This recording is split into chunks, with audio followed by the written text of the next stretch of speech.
Hello YouTube, my name is Shirria. This is the Shirria Mac channel where I am documenting my journey towards debt freedom in hopes to build wealth, retire early, or become work independent. If you are new here, thank you so very much for clicking on this video.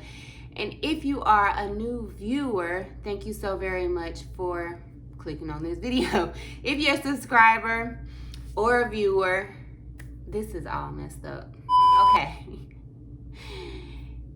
If you are new here, thank you so very much for clicking on this video. If you are a returning viewer or subscriber, thank you so very much for coming back. If you're new and you're a viewer but not a subscriber, please consider subscribing as I am on a journey to gain 1,000 subscribers within a year. In today's video, I will be talking all about saving, how I save, how much I have saved, and what's my savings goals. So, let's get right into it.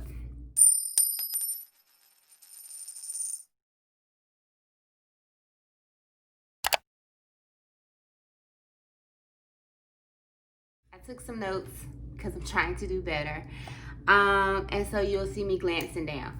So the first thing I would like to address is, if you've been on my journey long enough, you know, or if you've watched my journey long enough, you know that I am a Dave Ramsey fan, but my plan is kind of Dave Ramsey-ish.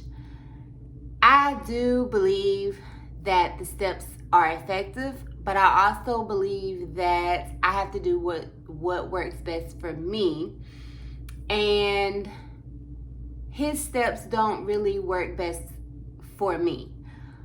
The two things that I really do differently, or the two steps that I am not, so I have rearranged the steps.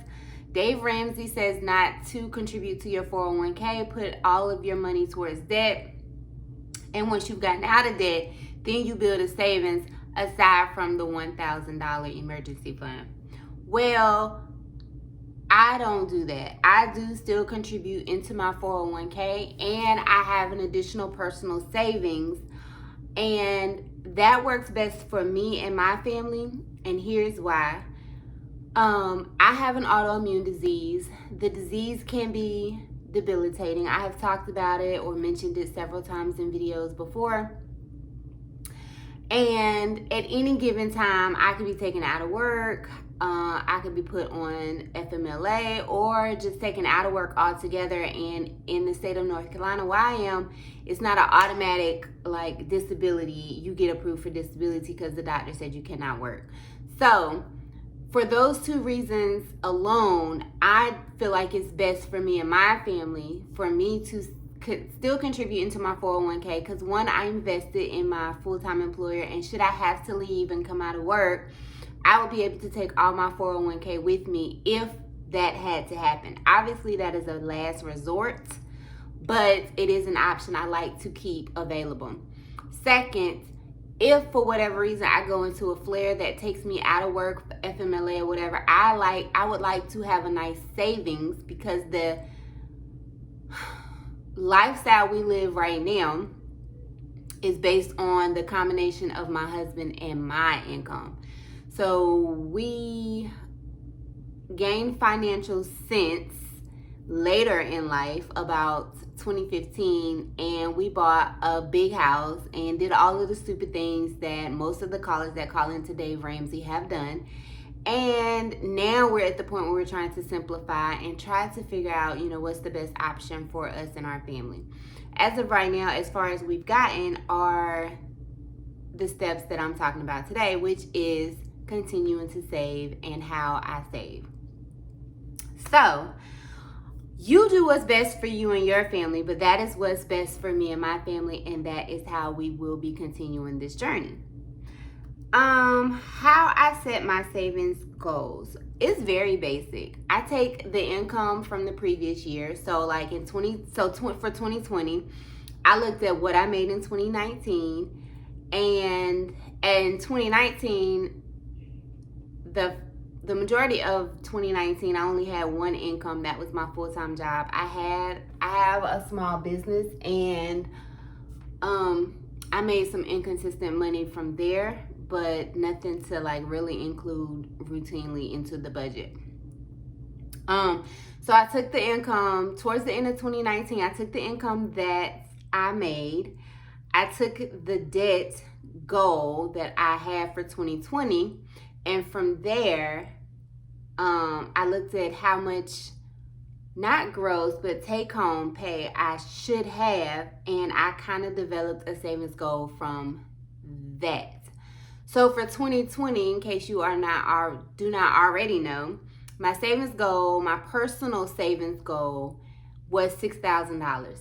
I wanted to have $6,000 in my personal savings account. If you watch my budget videos, you see that one of the first set of numbers I go over after my income is my savings goal. There is an automatic $50 deduction from every paycheck that goes into a Christmas sinking fund, and then there is $150 that I pay myself. So the first way I save money is to pay myself first. I do think that is important. Pay yourself first and tithe. I pay myself first. I actually moved on payday. The first thing I do is wake up, make sure that my paycheck is in my account, and then transfer my savings amount into my personal savings account. If you watch my most recent budget, and if you haven't, I will link it over in the corner, but if you watch my most recent budget, you see that I've actually already saved $6,000 total for this year in a savings account that is gaining interest. But this is why you have to be very specific and make smart goals, because my specific goal was to have $6,000 in my goal was to save $6,000. I have made it since then more specific, and I want $6,000 in my personal savings. So I increased my pay myself first savings amount to $150, and hopefully by the end of the year I will be at that goal. Other numbers that go into account is usually just my income tax refund. This year, we did get that $1,200 stimulus package, and some of that went into savings, my personal savings, and then the remaining of that I think paid off some debt. I don't remember, but I do have a video on how I spent my $1,200 stimulus package. So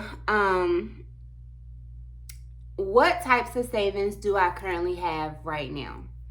So I have a personal savings that is sitting at a balance of $4,000. Then I have an emergency savings for this home as well as my investment property. So that is $2,000. If you're doing the math, that is $6,000. But I want $2,000. Actually, I think we should have $1,500 per emergency fund, specifically for this house because it's a bigger house. My investment property is a condo, so smaller. But that will be a 2021 goal probably. So there is $4,000 in my personal savings right now, and then there's $2,000 in my emergency fund for both properties. The second type of savings I have, the $4,000 is my personal savings. The second savings is my emergency fund savings. And again, that is the $1,000 for both properties. Once my husband, we're currently in the process of starting his emergency fund savings for his investment property. But he is doing that in his own account, so I'm not really, like his own personal savings account that he has attached to his investment property, so I'm not sure how much he has thus far. The second type of saving, or the third type of savings I have is a business savings. I am starting a small skincare business, and I would like to have a savings for that. I haven't really figured out how I'm going to do that because I'm in the starting up phases of that business, and I haven't like developed prices for my products or even determine how even make a profit. And I don't actually know if having a business savings is going to be effective if I'm not making a profit. So we'll talk about that later on, or it may be addressed in the business series of this channel. Then the last part of savings is the last savings I have are sinking funds. And so I just recently started developing sinking funds that I contribute to routinely.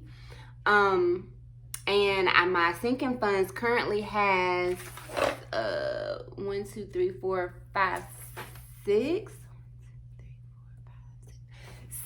categories. I'll go into how I develop my sinking funds categories in another video, but and how I calculated the amounts that I contribute weekly into those in another video. But that is another way that I do savings. However, most of the sinking fund, all but 2 sinking funds are actually kept as cash in this home. The other 2 are savings accounts that are attached to my bank. You mentioned it a little bit, but how I personally save is one, I pay myself first. So like I said, I transfer as soon as my paycheck hits. I transfer money out of that check into my savings account. Please excuse the background noise. My family is so disrespectful. Another way I save is the sinking funds. And again, I will go more into detail about my sinking funds, how I pay myself, how I develop the amounts, and how I develop the weekly contributions. And then the last one is I save random change. In my sinking fund videos and cash envelope videos, you see there is a portion at the end of those videos where I cash out my wallet. And that is when I take every dollar or coin that I have saved, that I have gotten back from spending my cash envelopes, and I have anything that's less than $2,000, I put into that change purse portion of my wallet, and I cash that. I put that into my savings jar that I plan on cashing out at the end of this year. I have not actually determined what I'm gonna spend it on. I may put it into my personal savings. It just depends on where my personal savings is at the end of the year. So that is that is all about how I am saving money at this moment. I don't know what my savings goal for this year, I already said it was $6,000. I'm not sure if I'll keep it at $6,000 or if I will just try and save $4,000 next year to get to $10,000 and then just keep going, or if I just want to make sure I pay myself first a certain amount. I haven't really gotten that far,